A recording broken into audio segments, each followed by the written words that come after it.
era in Mobile Legends.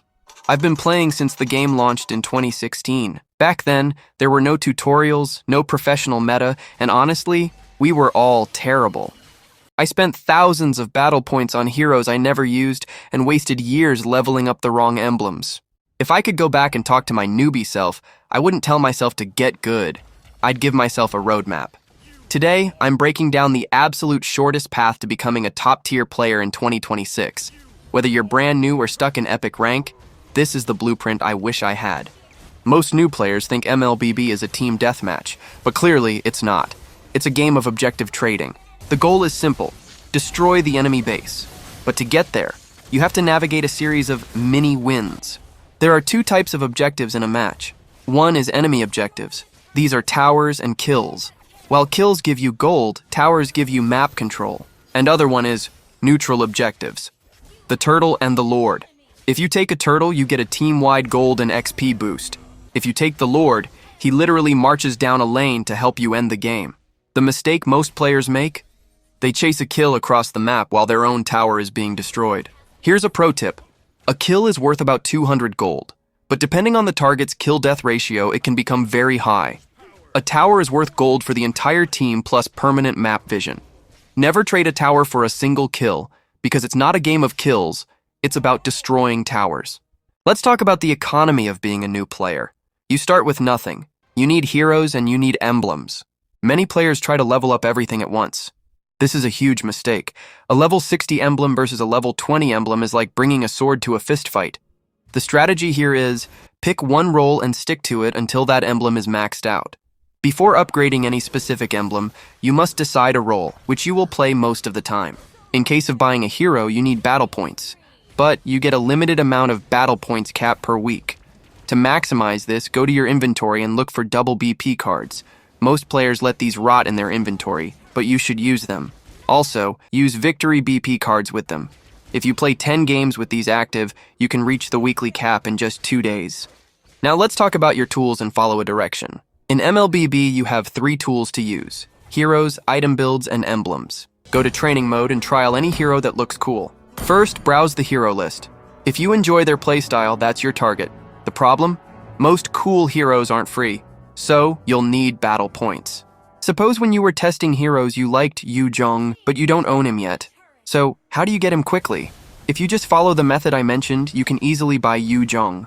While you save battle points, play a similar free hero. Since Yu Zhong is a fighter, play Balmond. This helps you learn the fighter playstyle while earning the BP you need. Once you buy Yu Zhong, spam him, study his skills, follow top-tier gameplay of him, and master his mechanics.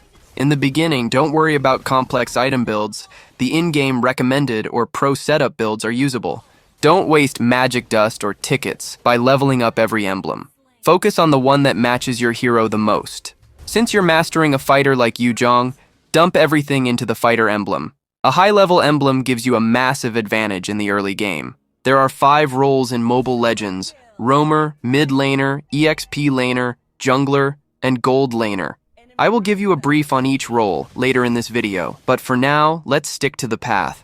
Role-wise, fighters are the most flexible heroes in the meta, but I suggest you start as an EXP laner, because almost any fighter can thrive there. Once you hit epic rank, you'll enter the draft pick phase where you need to select 2 roles. Since you've mastered the EXP lane, choose roamer as your secondary. Playing a tanky fighter as a roamer will teach you the limits of your hero's durability and how to peel for your team. There is a popular term in MLBB that you should know, which is meta, stands for most effective tactics available. Depending on the patch, some heroes perform better than others. Stay updated by watching MPL picks or following this channel as I cover meta shifts regularly. If you chose a marksman or assassin instead of a fighter, apply the same rules. Focus on a specific emblem first, then go for other emblem depending on your secondary role. Remember, there is a difference between a hero role and laning role. Take Bane, for example. His hero role given by the game are fighter and mage, but he can be played as jungler, experienced laner, or even a gold laner depending on the meta. Let's talk about those in-game roles. The jungler is the main objective decider for the team. Unlike other roles, you don't stay in a lane, because you are the only one who is holding Retribution spell. So, you stay in the jungle, farm creeps to gain experience points and golds. Your goal is to stay ahead in levels as much as possible by clearing creeps. On top of that, you have to rotate to lanes to ambush enemies. If you succeed, then you will have better chances in securing neutral objectives like Turtle or Lord. But if the jungler fails, then the whole team will lose momentum. Lancelot, Yi Sun-shin are some of the top-tier jungle hero right now. The mid laner is the heart of the map. This role is almost always played by mages. Your primary job is to clear the center minion wave as fast as possible. Because you are in the middle of the map, you have the easiest access to both the top and bottom lanes. Once your wave is cleared, you must rotate to help your teammates. In team fights, mid laner mostly provides the magic damage and crowd control. They are the one who helps you win early game skirmishes and keep the enemy from invading your territory. Poking the enemy frontliner, zoning enemy squishy heroes with sheer range, following up with burst after setup. These are the main job of a mid laner.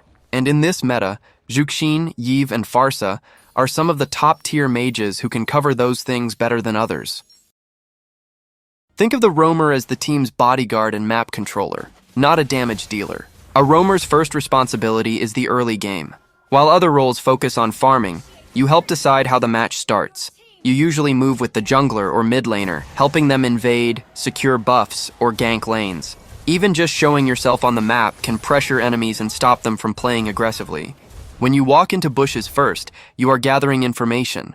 If enemies are hiding there, you take the hit instead of your marksman or mage.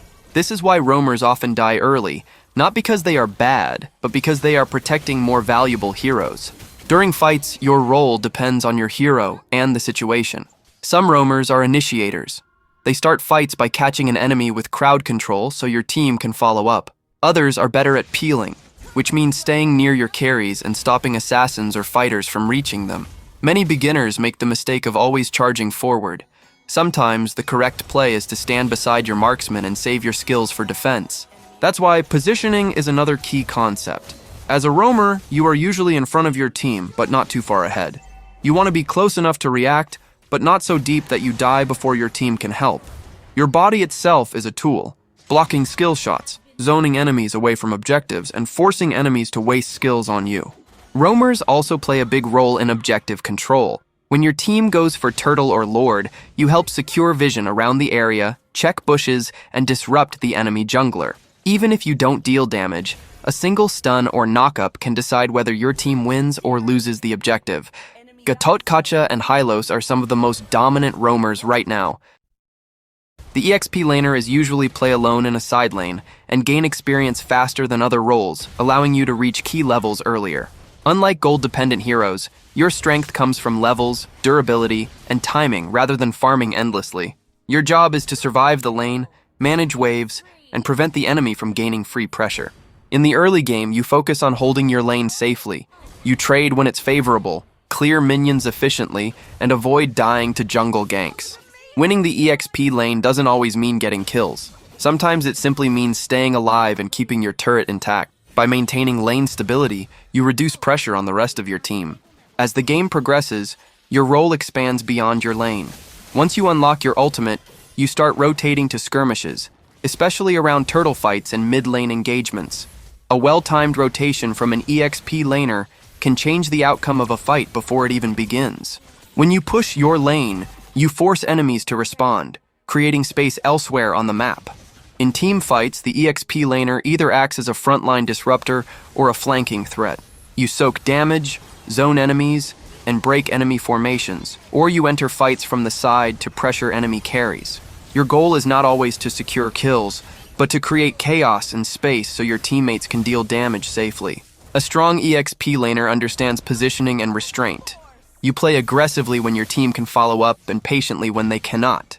Overchasing often leads to unnecessary deaths, so be careful. Yuzhong and Cece are some of the top-tier picks on this role now. The gold laner is the team's primary damage investment. You play in the gold lane to gain extra gold faster than other roles, allowing you to scale into the main damage dealer of the team. Unlike EXP laners who rely on levels, your strength comes from items, positioning, and consistent damage output. Because of this, your survival is extremely important. In the early game, your focus is on safe farming and lane control. You clear minion waves, secure gold, and avoid unnecessary fights unless you have clear support. Winning gold lane doesn't mean constant aggression. It means building an economic advantage while minimizing risk. As the game transitions into mid-game, your damage starts to matter in fights. You position carefully behind your front line and deal damage whenever enemies overextend or get crowd controlled. You don't initiate fights, and you don't chase deep into fog of war.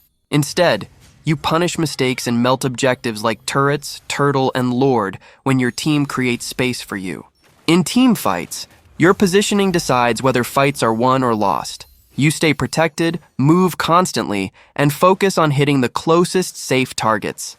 A gold laner that survives deals far more damage than one that overcommits and dies early. A good gold laner understands that their role is not to lead fights but to end them.